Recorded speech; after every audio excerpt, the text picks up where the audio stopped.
When the lawyer slid that envelope across the table, I swear the room went quiet enough to hear my heart break. It wasn't the kind of silence that comes from shock, it was the kind that hums in your bones, the kind that feels heavy, like a truth you've been dreading has finally arrived. The will was only 3 pages long. 3 thin sheets of paper that held my father's entire legacy, and, apparently, none of me. I stared at his name printed neatly on the top, Harold Green, and underneath it, in black and white. I leave all my worldly possessions, assets, and properties to my beloved wife, Margaret Green. That was it. No mention of me. No mention of my daughter, Lily, his only grandchild. Margaret, my stepmother, sat right beside me, her hands folded on her lap, her mouth pulled into that same polite smile she always wore. Not a hint of sympathy. Not even a flicker of discomfort. She looked like a woman sitting through a pleasant business meeting, not one where she'd just been handed the keys to someone else's lifetime of work. I remember my fingers trembling as I whispered, "There must be a mistake." But the lawyer only adjusted his glasses, cleared his throat, and said softly, "I'm afraid not, Ms. Green. This is the final, notarized version of your father's will." And that's when the tears came, hot and angry, not from grief, but from something far deeper. It wasn't about the money. It was about being erased. My name is Monica Green, and this isn't the story of a spoiled daughter fighting for wealth. It's the story of a woman fighting for her child's right to belong, for the love, the recognition, and the dignity her family tried to write out of history. You see, when my father remarried Margaret, I was already a grown woman, 39, a mother myself, divorced but rebuilding. My daughter Lily was 10 then, all curiosity and sunshine, and my father adored her. Or at least, I thought he did. Every Sunday, we'd visit his home, the old brick house he'd built with my late mother. The one with the creaky porch swing and the smell of jasmine from Mom's garden still lingering in the air. It never felt the same after Margaret moved in. She redecorated everything, changed the curtains, painted the walls gray, took down all the old family pictures. Even the photo of my mom and dad on their wedding day disappeared from the mantel. When I asked her once where it went, she smiled that sugar-sweet smile and said, "Oh, it didn't fit the new aesthetic. But I have it stored safely." Safely. That word still makes my jaw clench. My father wasn't cruel, he was just tired. Margaret had a way of taking over every room she entered. She was younger, polished, always put together. She handled his appointments, his medications, his finances. And slowly, I realized, she'd begun to handle him too. At first, I told myself I was overreacting. After all, she was his wife. She deserved a say in how things were run. But the first real warning came the Christmas before he died. Lily had made him a photo album, a scrapbook of pictures from our visits, drawings she'd made, letters saying "I love you, Grandpa." She wrapped it herself with glitter paper and handed it to him with that big gap-toothed smile. But instead of opening it, Margaret had intercepted. "Oh, Harold, don't strain your eyes. I'll look through it for you later." I waited for him to insist. He didn't. He just nodded and placed the gift on the side table, and by the end of the night, it was gone. Lily cried all the way home. That's when something in me began to shift. I started to see the small ways Margaret moved, always smiling, always in control, but never out of sight. She wasn't just managing my father's care. She was managing his memories. And when he passed, peacefully, they said, in his sleep, I had a terrible, quiet fear that everything he'd built, everything he'd promised, would vanish with him. I just didn't expect to be right. After the will reading, I went home and sat in my car for almost an hour. The rain tapped softly against the windshield, and I stared at my reflection in the rearview mirror, my father's eyes looking back at me, full of disbelief. How could he do this? How could he forget me? Forget us? That night, Lily came into my room, still in her pajamas, holding the little locket my father had given her when she was 6. Inside was a picture of him and me, smiling in front of the porch swing. "Mom," she whispered, "does Grandpa still love us in heaven?" I swallowed the lump in my throat. "Of course, baby. He always will." But deep down, I wasn't sure. Because the man I'd loved, the father who taught me to ride a bike, who called me his little partner, had just left us nothing. And I couldn't shake the feeling that Margaret had something to do with it. That night, I made a decision. I didn't know how, and I didn't know when, but I was going to find out what really happened to my father's will. Because I knew my dad. And I knew he would never, ever choose to erase me. The first clue didn't come from a lawyer or a court letter. It came from a smell, the faint scent of my father's old cigar smoke, still clinging to his study. About 2 weeks after the will reading, I drove back to the house. Margaret had called, saying she needed help sorting through Harold's things. Her tone was polite but clipped, like she was checking off a chore she didn't care much about. When I arrived, the house didn't feel like his anymore. The walls were a pale gray, his bookshelves half empty, and the antique clock that used to chime every hour had been silenced. Margaret met me at the door in one of her crisp cream blouses and that ever-present red lipstick. "Monica, I'm glad you came," she said, smiling thinly. "I've been going through some of your father's papers. There's a box in the study you might want to look through before I donate things." I didn't answer her right away. I just nodded and went inside. The study door was half open. I hesitated before stepping in. For years, that room had been his sanctuary, the one place where he'd write letters, balance his accounts, or just sit with his thoughts. The smell of leather and tobacco still lingered, and for a moment, it almost felt like he was still there. On the desk sat a small box labeled in his handwriting, "Personal, do not discard." Inside were loose papers, old tax forms, a few photographs, and a folded piece of stationery from his law firm days. But underneath it all, I found a manila envelope, sealed with a faded red wax mark. Across the front, it read, "Last will, draft." My heart skipped. I didn't open it right away.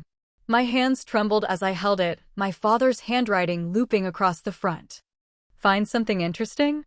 I turned. Margaret stood in the doorway, arms crossed. Her voice was soft, but her eyes were sharp. "Just some old papers," I said quickly, tucking the envelope back into the box. "Oh, good," she said lightly, stepping closer. "You know, your father was always so private about his documents. I'm sure he wouldn't want any confusion now." She smiled again, that same smile that never reached her eyes. That was when I knew she'd seen it. And she didn't want me to open it. That night, I drove straight home and placed the envelope on my kitchen table. I sat staring at it for nearly an hour, my mind racing. If this was truly another version of his will, a draft, maybe it was written before Margaret's influence had reached its peak. Finally, I broke the seal. Inside were 5 neatly typed pages. My father's name at the top, dated just 6 months before the final version Margaret's lawyer had shown me. And on page 2, I read the words that made me gasp aloud. "To my daughter, Monica Green, and my granddaughter, Lily, I leave my residential property at 1049 Cloverfield, as well as the trust fund established in 2012 to be held jointly in their name." Tears blurred the ink as I whispered I knew it. This was the father I remembered. The man who promised that Lily would always be secure. But somewhere between that draft and his death, everything had changed. The new will, the one Margaret presented, had erased us completely. I didn't sleep that night. I printed out copies, called my friend Ruth, a retired paralegal, and asked her what it meant. When I showed her both versions a day later, she frowned. "Monica, these signatures are different," she said, pointing to the bottom of each page. "Your father's real signature loops tighter. This one," she tapped the final version, "looks traced." I stared at it, stunned. "You mean it could be forged?" "I can't say for sure," she said. "But you need to get a handwriting expert. This doesn't look right." That word, forged, echoed in my head for days. I tried to confront Margaret about it. She brushed it off. "Drafts don't mean anything, Monica," she said sweetly over the phone. "Your father made up his mind. I understand this is difficult for you, but I assure you everything was done legally." Legally. A convenient word for someone who knew how to hide behind it. The next week, I visited my father's attorney, or rather, the one who used to handle his affairs before Margaret convinced him to switch. Mr. Davis was an old friend of my father's, retired but sharp as ever. When I handed him both documents, he adjusted his glasses and sighed deeply. I drafted this earlier version myself, he said, tapping the draft with his pen. Your father was adamant about leaving something for you and Lily. He said family was the one thing he couldn't rebuild once lost. Then why wasn't this version finalized? I asked quietly. I can't say. Margaret took over his legal coordination a few months later. She said she'd found someone more up to date. He paused, looking troubled. Monica, if you truly believe foul play was involved, you need to file a petition to contest the will. And do it soon. When I left his office, the afternoon sun felt harsh, almost cruel. The city buzzed around me, but all I could hear was my father's voice in my memory, soft, deliberate, saying, "Family is everything, sweetheart. Never let anyone take that from you." I clenched the envelope to my chest. If Margaret thought she could silence us, she didn't know who she was dealing with. This wasn't about greed. This was about truth. And I was going to uncover every last piece of it, no matter how much it hurt. I didn't file the petition right away. First, I needed proof, solid, undeniable proof that my father's will had been tampered with. For 2 weeks, my days blurred into a quiet storm of phone calls, document scans, and old coffee cups piling on the kitchen counter. I'd work late into the night after putting Lily to bed, my laptop screen the only light in the room. Lily, my sweet, curious girl, would peek into the kitchen sometimes and whisper, "Mom, are you still working on Grandpa's papers?" I'd smile faintly and say, "Yes, baby. Grandpa wanted something special for you. I'm just trying to find it." She'd nod and go back to her room, her little footsteps echoing down the hall, a reminder of why I couldn't give up. One evening, while sorting through my father's old files, I found a receipt tucked inside one of his journals. It was from Oakland Medical Center, dated just 3 weeks before his passing. The doctor listed? Dr. A. Morton. The note scribbled in the corner said, "Discussed medication change per Margaret's request." I froze. My father had never allowed anyone, not even me, to make medical decisions for him. The thought that Margaret had been altering his prescriptions without telling anyone made my stomach twist. I called the hospital the next morning, pretending to be following up on Harold Green's patient record. The nurse hesitated, then transferred me to the attending physician. Dr. Morton's voice came through, calm but cautious. "Mrs. Green's husband?" "Yes, I remember. Your stepmother was very involved in his treatment. Almost too involved, if I'm honest." "What do you mean?" I asked. He hesitated. "She insisted on certain dosages and sedatives, said they helped him rest. But your father often seemed confused about what he was taking. I remember thinking he should have had another family member present." The more he spoke, the colder I felt. I thanked him, hung up, and sat in silence. The image of my father, a man who'd built a business from nothing, who'd taught me to stand tall, now reduced to confusion and dependency under Margaret's control, it was unbearable. And suddenly, everything clicked. The rushed funeral. The sudden change of attorney. The new final will that appeared just days after his death. She hadn't just taken advantage of grief. She had engineered it. 2 days later, I met with Attorney Hayes, a probate lawyer recommended by Mr. Davis. She was young, sharp, and unflinchingly direct. After scanning both versions of the will, she leaned back in her chair. "You have a strong case," she said. "If we can prove your father was under undue influence or mentally compromised when he signed the last version, the court could invalidate it." "And if it's forged?" I asked quietly. She nodded. "Then it becomes criminal. But you'll need a forensic handwriting expert and witnesses who can confirm your father's mental state before he died." I took a deep breath. "Then let's do it." The handwriting analysis came back 2 weeks later. The expert's report landed in my inbox one quiet Thursday morning while Lily was eating breakfast. Signatures on the contested will show irregularities consistent with tracing or digital duplication. My hands trembled as I read it again. And again. I called Attorney Hayes immediately. Her voice, though calm, carried a spark of urgency. "Monica, this changes everything. We'll file a formal challenge to the estate today." I watched Lily spooning cereal at the table, her hair messy, her eyes bright, so unaware of the storm swirling around her. I promised myself right then, I'd do this for her. Not for the money, Not for pride, but to protect her from growing up thinking silence was safer than justice. Margaret didn't take long to respond. That evening, I got an email from her, short, polished, and venom-wrapped in civility. Monica, I'm deeply disappointed that you've chosen this path. Your father trusted me with his affairs. This legal circus will only dishonor his memory. I suggest you reconsider before this gets ugly. I stared at the screen for a long time. Then I typed back. You already made it ugly when you lied. I didn't send it. I deleted it. Instead, I printed her message and added it to my growing file of evidence. The court summons went out a week later. Margaret was officially served.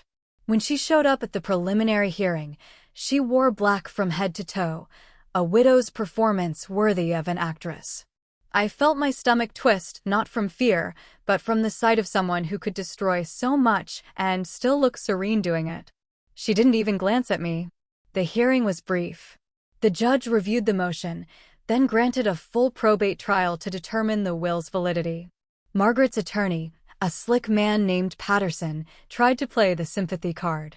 Your Honor, my client merely followed her late husband's wishes. This is a frivolous challenge fueled by greed and grief. But Hayes stood up calmly. Then they won't mind proving it in court. Outside the courthouse, the air smelled like rain. Reporters weren't there, thank God, but neighbors noticed. Family friends started whispering. Some called, pretending to check in. I could hear it in their voices. Monica's suing her stepmother. Can you believe it? Over a will? But what they didn't see was the bigger truth. This wasn't just a legal fight. It was me reclaiming my father's voice. That night, I sat on my porch with a cup of tea. The cicadas hummed in the distance, and the moonlight spilled across the lawn my father once mowed himself. I thought about all the lessons he'd taught me, about fairness, about courage. And I whispered into the quiet. I'm doing it, Daddy. I'm standing up, just like you said I should. The wind rustled the trees like an answer. And for the first time in weeks, I didn't feel afraid. I felt ready. The night before the trial, I couldn't sleep. The house was silent except for the soft ticking of the clock on the living room wall, the same one my father had given me when I bought this home. Its rhythm felt heavier that night, like it was counting down to something I couldn't avoid. I sat at the kitchen table, the surface buried under folders, highlighted documents, and legal notes. The smell of coffee clung to the air, stale, burnt, desperate. Across the table, Lily's school photo peeked out from between the files. Her smile was wide and innocent, her curls wild like mine used to be when I was her age. I traced the edges of the picture and whispered, "We're going to be okay, baby. No matter what happens." The next morning, I arrived at the courthouse early, clutching a folder so tightly my knuckles turned white. The marble floors, the echo of footsteps, the smell of old paper and polished wood, everything about that place felt too formal for the kind of pain it held. Margaret arrived 20 minutes later. She was wearing a tailored gray suit, pearls, and that same perfume she always wore, lavender and something sharp underneath, like sugar covering vinegar. When her eyes met mine, she smiled. Not warmly, not cruelly, just enough to remind me that she thought she'd already won. "Monica," she said smoothly, "you look, well. I suppose this must be difficult for you." I inhaled slowly. "I'm fine," I replied. "Truth usually makes things easier." Her smile faltered, just for a second. Inside, the courtroom buzzed with quiet tension. A few family friends had shown up, sitting in the back, curious, cautious, pretending they weren't watching a family split apart. Hayes leaned over and whispered, "Remember, stay calm. We let the facts speak." I nodded, but my pulse was racing. When the judge entered, everyone rose. I looked at the bench and felt the weight of my father's voice somewhere in the back of my mind. Do the right thing, even when it costs you comfort. The first day was procedural, endless paperwork, witness lists, and objections. But by day 2, things started to unravel. Hayes called Dr. Morton to the stand. He looked uncomfortable, adjusting his glasses before speaking. "Yes, I remember Mr. Harold Green. His wife, Margaret, handled most of his medical care. She often instructed me on his medications." "Did she have legal power of attorney?" Hayes asked. No, not to my knowledge. A quiet murmur rippled through the courtroom. Did Mr. Green ever seem disoriented or medicated during your visits? Yes, he said slowly. There were days he couldn't remember our previous conversations. Margaret's lawyer objected, but the damage was done. Then Hayes presented the handwriting analysis.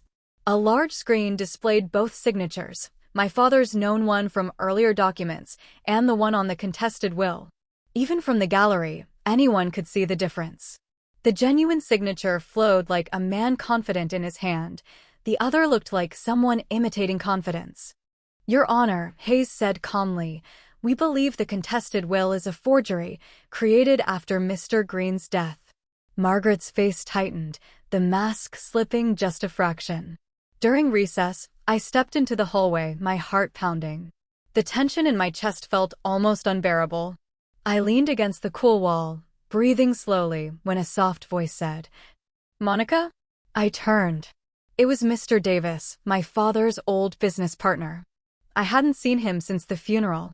He looked tired, older somehow. Your dad was proud of you, he said. He told me before he passed, he was worried Margaret might change things. Said he wanted to make sure you and Lily were secure. My throat tightened. Did he really say that? He nodded. And he mentioned a trust fund for Lily. I thought it was handled, but maybe it wasn't. That was it, the missing piece. The trust. Hayes confirmed it later that afternoon.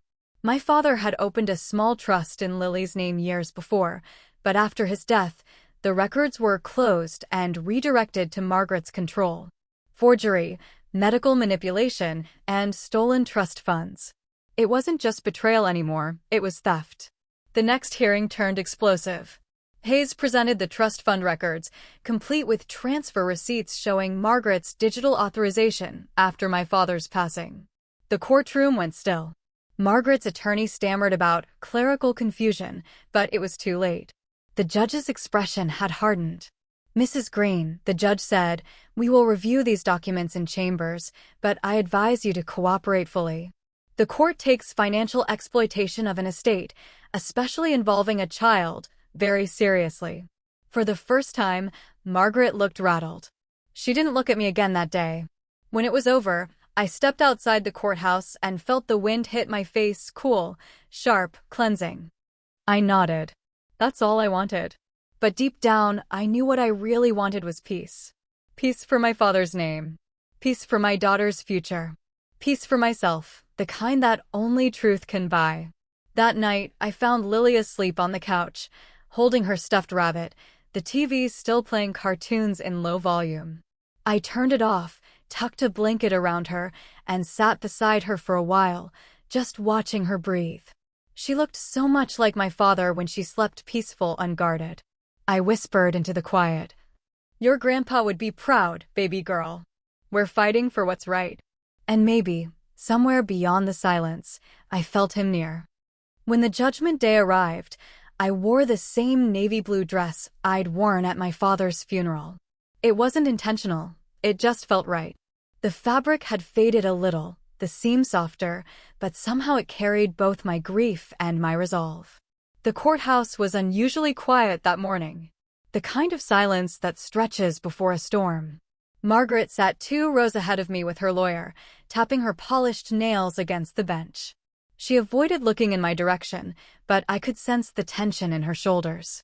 Hayes whispered, No matter what happens today, you showed courage most people never would. I nodded, but my throat felt tight. I wasn't ready for peace, not yet. Not until the truth was out in the open. When the judge entered, the air seemed to shift. The gavel struck once, sharp, echoing, and the entire room straightened.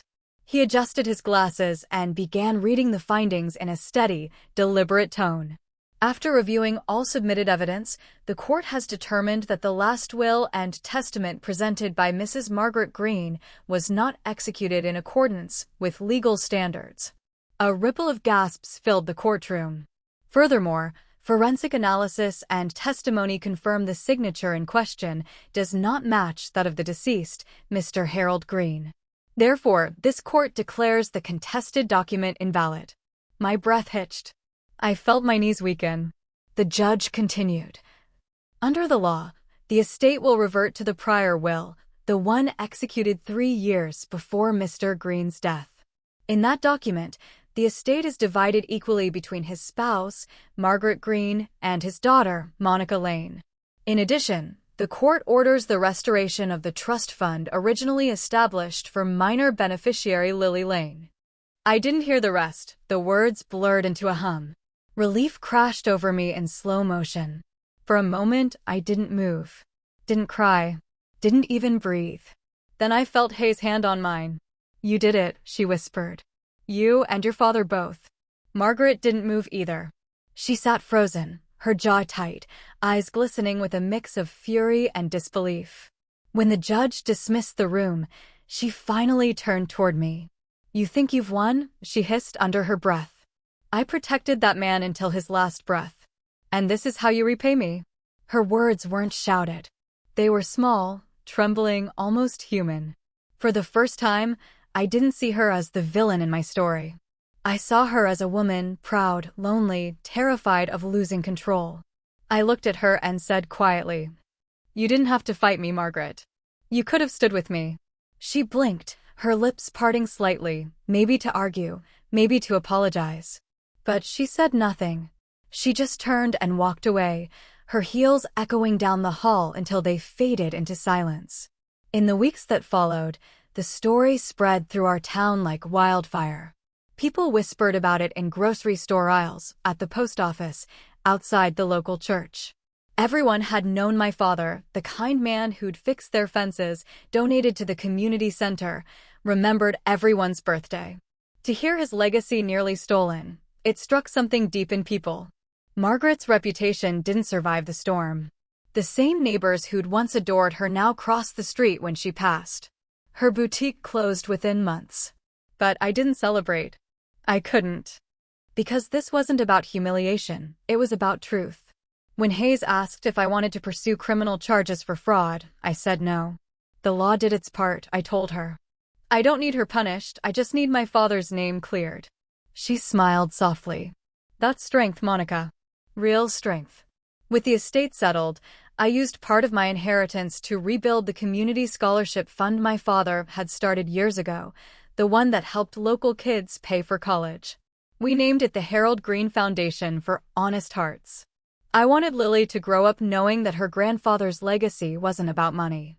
It was about integrity, the quiet kind of wealth that no one can forge or steal. One afternoon, a few months later, I got an unexpected letter in the mail. No return address, just my name, written in neat cursive. Inside was a single folded sheet of paper. It was from Margaret. Her handwriting trembled across the page. "Monica, I've had a lot of time to think. I did love your father, but I also feared losing what little place I had in his life. Fear makes people do shameful things. You were right, we could have stood together. I hope you and Lily find peace. M." I read it twice, then set it down on the kitchen counter. I didn't feel triumph or pity, just a deep, quiet understanding.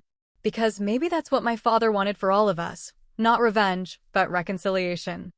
That evening, Lily and I visited his grave. The air smelled faintly of rain and earth.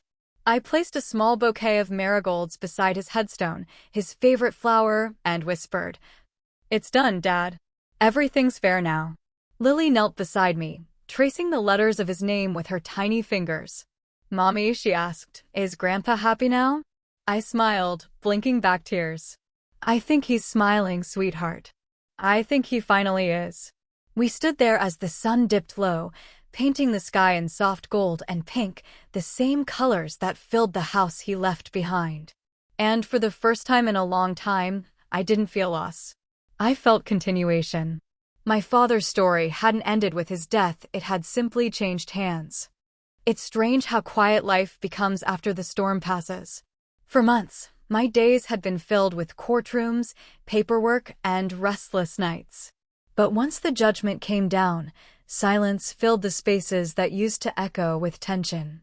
It wasn't an empty silence, it was peaceful, almost sacred. I started to wake up earlier, before Lily stirred, just to sit by the kitchen window with my coffee. The mornings had a new stillness, the kind that felt earned. The light would spill through the blinds in gentle stripes, falling over the table where I once spread out legal documents and worry. Now, that same table was covered with crayons and half-finished drawings. One morning, as Lily colored beside me, she asked, "Mommy, are we rich now?"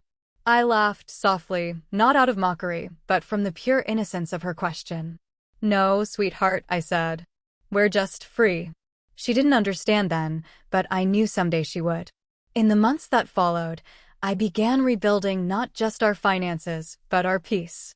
I sold the big house my father had left behind. It was beautiful, too beautiful, and every corner carried ghosts. I found a smaller home just outside the city, with an overgrown garden and a creaky porch swing. The realtor had frowned when she saw it.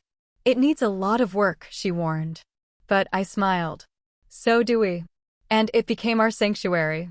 Week by week, Lily and I painted the walls, planted tulips, and filled the rooms with laughter again. Every nail hammered, every picture hung, it was like stitching ourselves back together. One afternoon, as I was trimming the garden hedge, Mrs. Green from next door leaned over the fence. She was one of those elderly women who had seen everything and commented on half of it. "You're the lady from the paper, aren't you?" she asked, her voice curious but kind. "The one who fought for her daughter's inheritance." I hesitated, then nodded. "That was me." She gave a slow, approving smile. "Good for you, dear. The world needs more people who fight for what's right and fewer who take what isn't theirs." Something in her words settled inside me. Not pride, exactly, but validation. I hadn't just fought for money or property. I'd fought for truth, for fairness, for my father's name. One evening, months later, I was sorting through a box of my father's old things when I found a small envelope tucked behind a stack of letters. The handwriting on the front was unmistakable his. It read, "For Monica, if I'm gone before I can say this." My hands trembled as I opened it. Inside was a short letter, written in the steady, deliberate script I knew so well.